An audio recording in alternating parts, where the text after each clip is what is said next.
Harry's Wife, Part 104.80. She stole from the elephants? Hello, I'm H.G. Tudor. As you know, I access a variety of sources of material with regard to talking about Harry's wife and, of course, other individuals. I look at videos, I look at photographs, I look at material that appears in interviews, in magazines, both hard copy and online. I look at what's published in newspapers, what's reported on mainstream news sites. I also look at what's banging around on social media as well. And I ultimately leave it, as you know, to you to determine the veracity of the material. What I do is utilize this evidence as source material and then explain how one interprets that through the lens of narcissism. So I scour the internet, or rather, many of my valuable viewers send me material which they think is of interest, that they'd like me to analyse. I take a look at it and then utilise that material and explain it. Now, I return to Reddit and the relevant place where St. Harry's Wife debate all matters appertaining to the Duchess of Delusion. They use her full title. As you know, I don't, but it's only appropriate that they're given credit for the source of the material that's put forward. And Build the Herd has posted some rather detailed investigative work appertaining to Harry's wife's involvement in the Disney documentary. Now, you may remember that she performed the voiceover. And, of course, we all witnessed the shilling that was going on at the Lion King premiere, where Harry was touting his wife to do future work to the Disney CEO, who looked on incredulous, and I think his wife thought, my God, the cheek of these two. I'm going to detail what has been unearthed by Build the Herd, and then, of course, break this down for you vis-a-vis narcissism. In early 2020, it was reported in the press that Harry's wife's compensation for her voiceover work for Disney's documentary Elephant would be donated to Elephants Without Borders, a US-based non-profit organization that funds conservation efforts of elephants in Botswana. Build the Herd had seen speculation that Harry's wife's compensation for this project was $3 million, although I haven't yet found this dollar amount stated anywhere in the press. Many questions remain regarding the final destination of Harry's wife's compensation for Elephant. How much was she paid? Did Disney pay her directly? Was 100% of her compensation donated to Elephants Without Borders?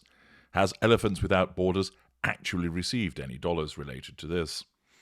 Now, pausing there, as you know, many narcissists engage in charitable endeavours because essentially it makes them look good. The unaware narcissists do it as part of facade management, the potential to leverage opportunities which might result in further residual benefits by way of money, to assert control over people by portraying themselves as a good person that's altruistic, that engages in these charitable endeavours, and of course fuel is received from people's responses to this. Many people have become increasingly cynical of charities, not because they doubt that people need that charitable help, but rather the way that charities are structured, in that so much of the money that's donated is taken up on the administrative overhead, and it's questionable whether the funds really get to the people that need them. You also have, of course, instances where narcissists come along and utilise charitable overtures and pocket the money themselves, or cream off a particular proportion of it for the purposes of their own benefit, claiming it to be administrative costs, or paying themselves exorbitant amounts out of the charity's funds as their salary. You'll recall, of course, that the individuals involved in the One Young World charity have faced criticism from the Charity Commission and potential investigation as a consequence of the amounts that they have been paid. What springs to my mind also are those television evangelists that invoke those God-fearing people to dig deep into their coffers and make donations. Indeed, I watched some footage. I can't remember the relevant man's name, but it was clear in the way that he was dealing with the way that he was being questioned, that he is a narcissist, and that he'd made a huge amount of money by triangulating worshippers with God in order to draw that residual benefit of money from them. So the charity arena is lurking very much with our kind because of the opportunity to appear to do good, to assert control, draw fuel, and the character traits and residual benefits associated with it. Many of our kind lurk within charities. Returning to what Build the Herd had to report. I've tried to get to the bottom of this by digging through Disney's website and the Form 990s filed with the IRS by Elephants Without Borders. Given that Elephant was released in March 2020, these dollar transactions would have taken place in 2019-2020, so I focused on these 2 years. Here's what I found. Elephants Without Borders did in fact receive a grant from the Disney Conservation Fund in 2020. I found evidence of this in the Walt Disney Company's Corporate Responsibility Report for 2020 and the Disney Conservation Fund's list of funded projects for 2020. There is no mention in either of these reports of the actual dollar amount of the grants issued to Elephants Without Borders. I looked through the corresponding documents for 2019 and was able to determine that Disney did not donate to Elephants Without Borders in 2019. The most recent Form 990, non-profits file this annually with the IRS, for Elephants Without Borders that is available for public review is for 2019. As I expected, there appears to be no significant change in their donations grants received in 2019 versus 2018, because Disney did not issue them a grant in 2019. When the Form 990 for 2020 becomes available for public review, we will be able to get a sense of the order of magnitude of the donation by comparing the dollar amount of Elephants Without Borders grants contributions received in 2020 versus 2019. By the way, on the organisation's website, Elephants Without Borders did include the Walt Disney Company on its list of donors in 2019. I suspect they were notified of Disney's donation in 2019. We know, however, that the donation was paid in 2020 based on Disney's documents. Will we ever know with certainty if Disney paid Harry's wife in addition to making a donation to Elephants Without Borders? Unfortunately, no. However, the estimated size of the donation that we deduce when we see Elephants Without Borders Form 990 for 2020 could provide a clue, if it appears to be an amount that seems out of line with what one would expect an actress Duchess to receive as compensation for a voiceover. I think we can assume that she was also paid. I found Disney's press release, which mentions in recognition of Elephant, Disney Nature and the Disney Conservation Fund are supporting Elephants Without Borders, although there is no specific mention that Harry's wife won't be paid anything. Well, the elephant certainly didn't receive the $3 million that was bandied about. This was an update. Based on the 2020 top-level financial results for Elephants Without Borders that Perspective Low 9526 provided, my guesstimate is Disney made a $500,000 donation. Donations contributions received over the past 10 years have been very lumpy, so it's very hard to determine what a normal year for the elephant charity would be in terms of donations or contributions. I do think it's reasonable. However, to use the 29 total, 201,000 donations as a base amount to estimate what 2020 would have been without the one-off Disney contribution. Therefore, the Disney 2020 donation would be $500,000. I think Disney gave a one-time donation.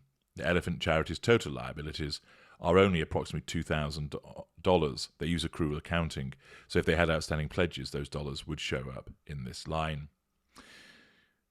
So the question mark has been raised as to whether they actually received any money and did it come from Disney and what was Harry's wife's involvement in all of this, so some digging about had been done. But then in comes a commenter who goes by the name Second Hand Coke. Again, I leave it up to you to determine the veracity, but what Second Hand Coke has to write is very interesting. Here's what I heard, and my circles swirl right into Disney. she fucked up the voiceover. They wanted to pay the charity directly. Harry's wife said no, as she wanted Archewell to get the tax credit. Understandable. So allegedly, Disney gave her the sum, then repeatedly asked for proof it had been donated. Proof allegedly never came, so Disney donated also to the elephants. This is the point where they made it clear that Disney was done with Harry's wife by saying Harry's wife needs Disney more than Disney needs Harry's wife. And with that one line, Harry's wife, nor Harry, nor their children will ever work with Disney again, nor their subsidiaries. Say Harry's wife around a Disney producer and watch them laugh. Then they stop laughing and say, those poor elephants. She fucked up that voiceover. It was so, so bad. And then she stole, allegedly, the money from elephants. She really is such a fraud.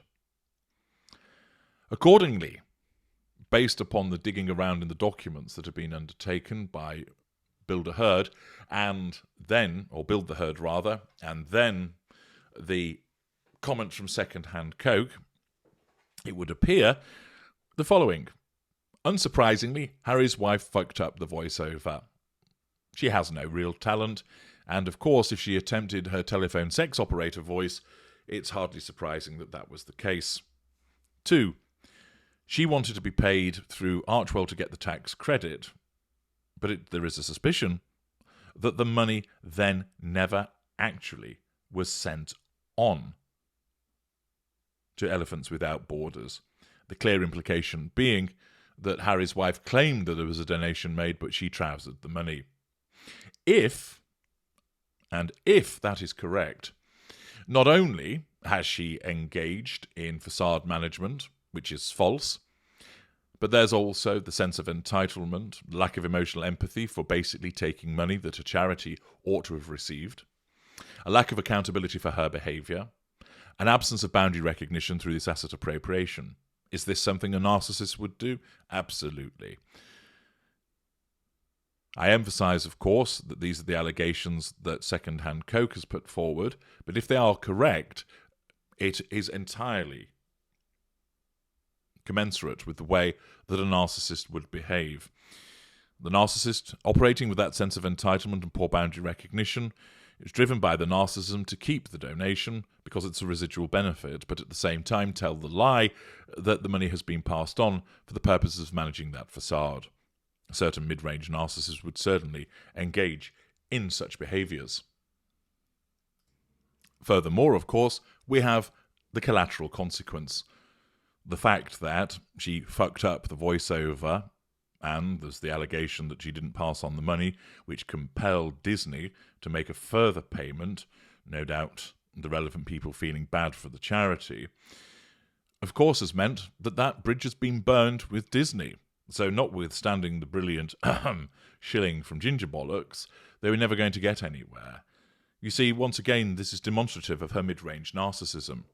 The fact is, it says, here's an opportunity to get a residual benefit by keeping the money and not passing it on, but then pretending to everybody else that that money has been donated, so it makes you look like you're kind and charitable. Win-win all round. Facade managed, money obtained. 2 residual benefits. Control asserted over people by going, isn't she kind and saintly, the fact that she's passed this money on? Of course, news breaks of that. And as a combination of this behaviour and fucking up the voiceover in the first place, Disney won't want to work with her again. And that might have been a lucrative route for her, with a very powerful company involved in film, entertainment and media. And therefore, that company has essentially blackballed her.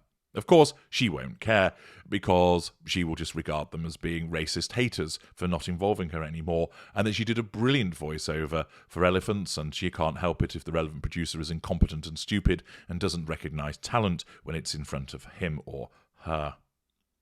The fact is, her narcissism in pursuing control and fuel in the moment, along with those residual benefits, creates a collateral consequence that she loses out, and is part of her onward downward spiral.